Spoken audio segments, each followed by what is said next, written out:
এই নামাজ কেন পড়েন?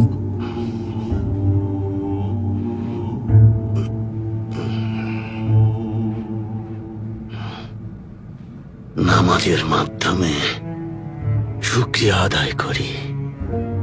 এর মাধ্যমে আল্লাহ তাআলাকে স্মরণ করি, আল্লাহর কাছে ক্ষমা চাই।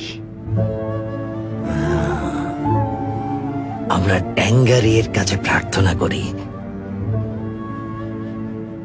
মুহাম্মদের কথা বলুন সাল্লাল্লাহু আলাইহি ওয়াসাল্লাম। ওসমান বেও এই নামটা যখন শোনেন ওটা বলে চুপ থাকেন কেন?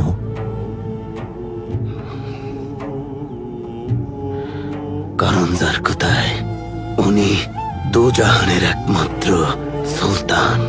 তো উনি ছিলেন?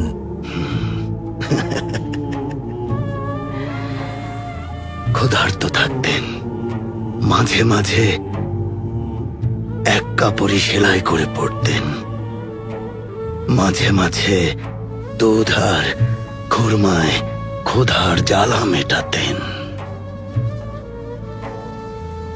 তাহলে ওনাকে সুলতান কেন বলে? ওনার কিছুই ছিল না, পেট ভরে খেতেও পারতেন না। আসলে গরিব ছিলেন না যার কথায়, দাতা ছিলেন, দান করে দিতেন। যার কথায় আসল সুলতানরা মানুষের মন জয় করে, খাঁটি সুলতান মানুষের মনের বসতির সুলতান। জানাজার কথায় আসল অভিযান হলো মানুষের মন জয় করে নেয়া। নবীজি এমন সুলতান ছিলেন, ক্ষমাশীল ছিলেন। উনি দুনিয়ার সবার কথা চিন্তা করতেন। আর যার কথায় উনি বাচ্চাদের খুব পছন্দ করতেন।